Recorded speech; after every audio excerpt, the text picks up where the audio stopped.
Napakahirap talaga ng buhay ngayon. Nagsahod nga ako ngayon. Wala rin ang natitira sa akin.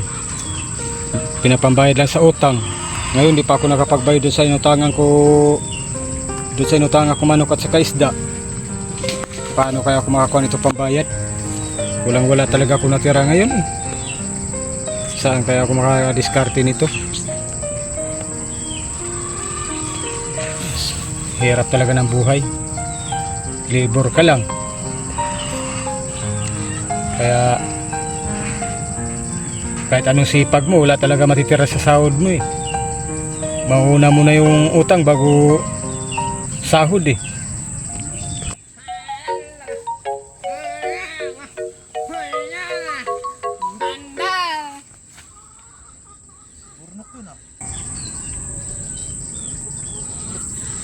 May malaking problema si Burnok Sparkle ah. Mukha nga eh, nakasimangot eh oh. Lalim na iniisip oh. Diba dapat masaya siya ngayon dahil Sabado ngayon, payday. Diba? Ikaw, bakit masaya yung mukha mo? Bakit masaya yung mukha mo? May pwede eh. Payday? Oo. May natira ka pa ba dyan? Wala, magkano na. At kasi may natira. Oo. Si Burnok, pang wala yata natira eh. Parang gusto kong parilin si Burnok. Hindi, lapitan na natin Sparkle. Kakawawa eh.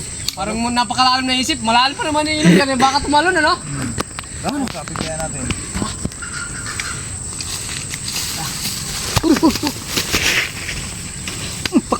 Ba't ka nanunulak? Nanunulak, nakita mo pati ako nadulas. Burnok! Oh, Ang ginagawa mo nito, kanina ka man namin hinanap ah. dito yung maganda pag marami kang problema. Dito yung maganda tambayan. Hoy! Ang problema, hindi siniseryoso yan. Dinadaan lang yan sa tawa. Parang ganito. Marami akong utang. Yung si Sparkle ha.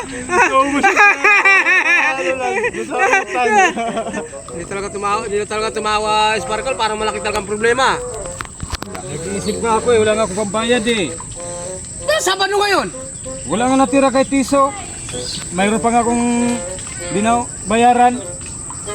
Ba't hindi mo kailangan magkano? Pwede mo naman kausapin yung mayari. Sabihin mo, ganitong kausapin mo. Boss, pasensya na po kayo. Hindi ko po mababayaran yung utang ko ngayon. Merkulis na lang po para magbali na lang po ako kasi wala pong natira sa sahod ko po. Sakto lang po pinambayad namin sa bigas. Ganun yun. Hindi maniwala yun. Unga, Bakit? ilang beses ko na ginawa yun. Hindi, makuha naman sa pakiusap Usapan mo yun. muna. Makuha sa pakiusap. Isa dito, nag-iisip ka pa na baka mamaya tumalong ka pa yan. Tandaanan mo, Burnok. Yung tindahan na inutangan mo na yun ng ulam, maintindihan ka nun. Ha?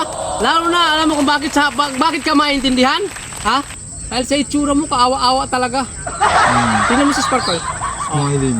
Smiling, di ba? Tingnan mo ako. Di ba? Bakit? Yung napatawa ka lang namin, Dilidibdib ko lagi yung problema mo na yan. Alam mo, Brad, dito sa mundo, ang tayong mahihirap, di mo nakikita dyan, yung may mga problema dyan din. Alam mo ba yung kanta ni Freddy Aguilar? Yung, tawanan mo ang iyong problema!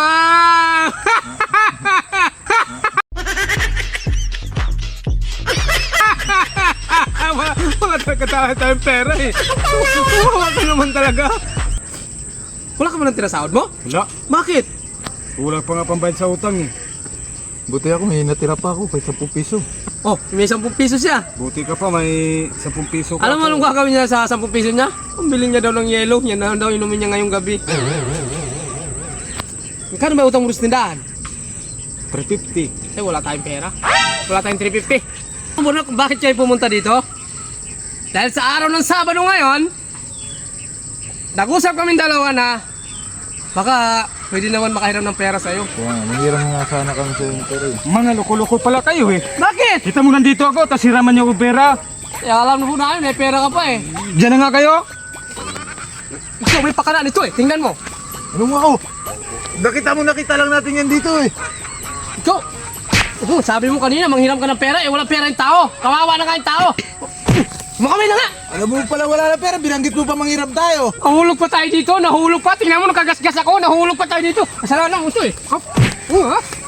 Naku, gigigil ako sa'yo.